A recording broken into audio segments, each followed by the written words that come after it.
प्रिय भक्तजनों, आज मैं पुरुषोत्तम मास या अधिक मास के 7वें दिन की 7वें अध्याय की कहानी लेकर आई हूँ, जिसमें ऐश्वर्य प्राप्ति के नियम के वर्णन है। तो आइए देखते हैं। सूत जी बोले, हे तपोधन, आप लोगों ने जो प्रश्न किया है वही प्रश्न नारद ने नारायण से किया था। सो नारायण ने जो उत्तर दिया वही हम आप लोगों से कहते हैं। नारद जी बोले, विष्णु ने अधिमास का अपार दुख निवेदन करके जब मौन धारण किया, तब हे बद्रीपते, पुरुषोत्तम ने क्या किया सो इस समय हम आपसे कहते हैं। श्री नारायण जी बोले, हे वत्स, गोलोकनाथ श्री कृष्ण ने विष्णु के प्रति जो कहा वह अत्यंत गुप्त है, परंतु भक्त, आस्तिक, सेवक, दम्भ रहित अधिकारी पुरुष को कहना चाहिए। अतः मैं सब कहता हूँ, ध्यान से सुनो।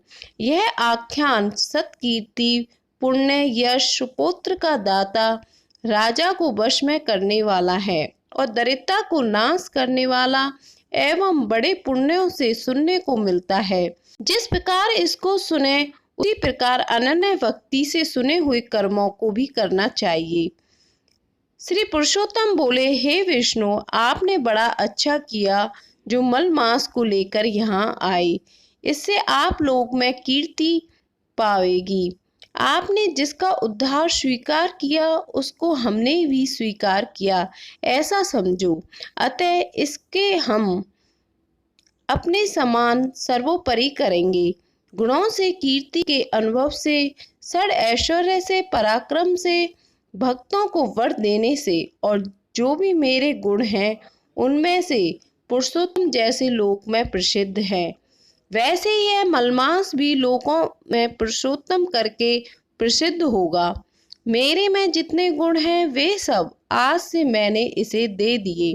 पुरुषोत्तम, जो मेरा नाम लोक तथा वेद में प्रसिद्ध है, वह भी आपकी प्रसन्नता का अर्थ आज मैंने इसे दे दिया है।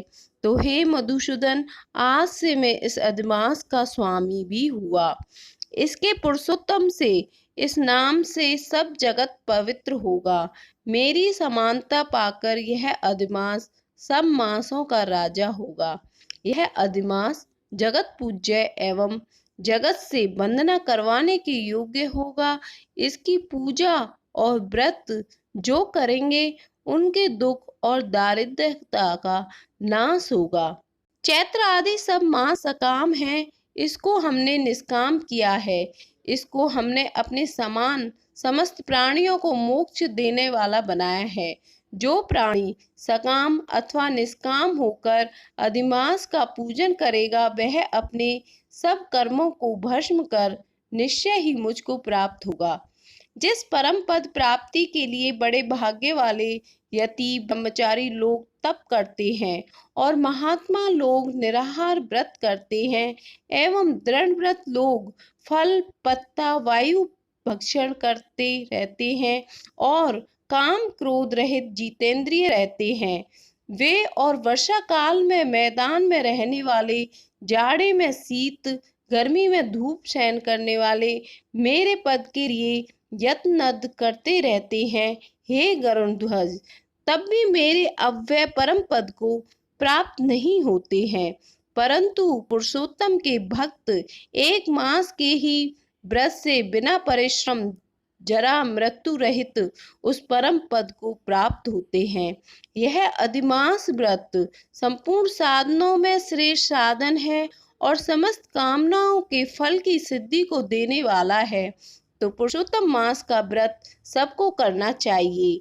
हल से खेत में बोए हुए बीज जैसे करोड़ों गुणा बढ़ते हैं, जैसे मेरे पुरुषोत्तम मास में किया हुआ पुण्य करोड़ों गुना अधिक होता है।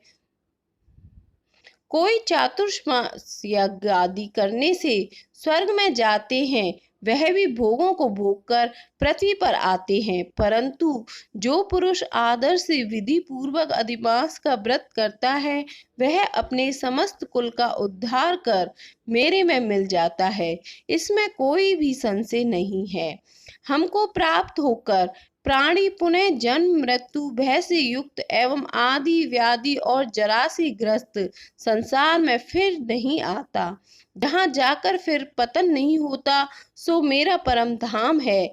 ऐसा जो वेदों का वचन है वह सत्य है, असत्य कैसे हो सकता है?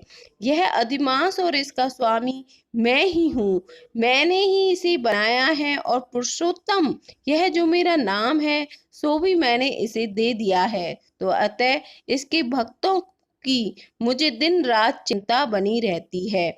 उसके भक्तों की मनोकामनाओं को मुझे ही पूर्ण करना पड़ता है। परंतु कभी कभी मेरे भक्तों का अपराध भी गणना में आ जाता है, परंतु पुरुषोत्तम मास के भक्तों का अपराध मैं कभी नहीं गिनता। हे विष्णु, मेरी आराधना से मेरे भक्तों की आराधना करना मुझे प्रिय है। मेरे भक्तों की कामना पूर्ण करने में मुझे कभी देर भी हो जाती है, किंतु मेरे मास के जो भक्त हैं उनकी कामना पूर्ण करने में मुझे कभी भी विलंब नहीं होता है। मेरे मास के जो भक्त हैं वे मेरे अत्यंत ही प्रिय हैं। जो मनुष्य इस अधमास में जप दान नहीं करते वे महामूर्ख हैं, और जो पुण्य कर्म रहित प्राणी स्नान भी नहीं करते एवं देवता तीर्थ ध्वजों से विद्वेष रखते हैं, वे दुष्ट अभागी और दूसरे के भाग्य से जीवन चलने वाले होते हैं। जिस प्रकार खरगोश के सींग कदापि नहीं होते, वैसे ही अधमास में स्नान आदि ना करने वाले को स्वप्न में भी सुख प्राप्त नहीं होता है। जो मूर्ख मेरे प्रिय मलमास का निरादर करते हैं और मलमास में धर्माचरण नहीं करते, वे सर्वदा नरकगामी होते हैं। प्रति तीसरे वर्ष पुरुषोत्तम मास प्राप्त होने पर जो प्राणी धर्म नहीं करते वे कुंभी पाक नरक में गिरते हैं, और इस लोक में दुख रूपी अग्नि में बैठे स्त्री पुत्र पौत्र आदिकों से उत्पन्न बड़े भारी दुखों को भोगते हैं। जिन प्राणियों को यह मेरा पुण्यतम पुरुषोत्तम मास अज्ञान से व्यतीत हो जाए, वे प्राणी कैसे सुखी को भोग सकते हैं? जो भाग्यशालिनी स्त्रियां सौभाग्य और पुत्र सुख चाहने की इच्छा से अधिमास में स्नान दान पूजन आदि करती हैं, उन्हें सौभाग्य संपूर्ण संपत्ति और पुत्र आदि यह अधिमास देता है। जिनका यह मेरे नाम वाला पुरुषोत्तम मास दान आदि से रहित बीत जाता है, उनके अनुकूल मैं नहीं रहता और ना ही उन्हें पति सुख प्राप्त होता है। भाई पुत्र धनों का सुख तो स्वयं स्वप्न में भी दुर्लभ है। अतः विशेष करके सब प्राणियों को अधिमास में स्नान पूजा जप आदि और विशेष करके शक्ति के अनुसार दान अवश्य करना चाहिए। जो मनुष्य इस पुरुषोत्तम मास में भक्ति पूर्वक मेरा पूजन करते हैं, वे धन पुत्र और अनेक सुखों को भोगकर पुनः गौरव के वासी हो जाते हैं। मेरी आज्ञा से सब जन मेरे अधिमास का पूजन करेंगे। मैंने सब मासों से उत्तम मास इसे बनाया है। इसलिए अधिमास की चिंता त्याग कर हे रमापते, आप इस अतुलनीय पुरुषोत्तम मास को साथ लेकर अपने बैकुंठ में जाओ। श्री नारायण जी बोले। इस प्रकार भगवान श्री कृष्ण के मुख से रसिक वचन श्रवण कर विष्णु अत्यंत प्रसन्नता पूर्वक इस मलमास को अपने साथ लेकर नूतन जलधर के समान श्याम भगवान श्री कृष्ण को प्रणाम कर गरुड़ पर सवार हो शीघ्र ही बैकुंठ के प्रति चल दिए। पुरुषोत्तम मास महात्म्य 7वां अध्याय समाप्त है।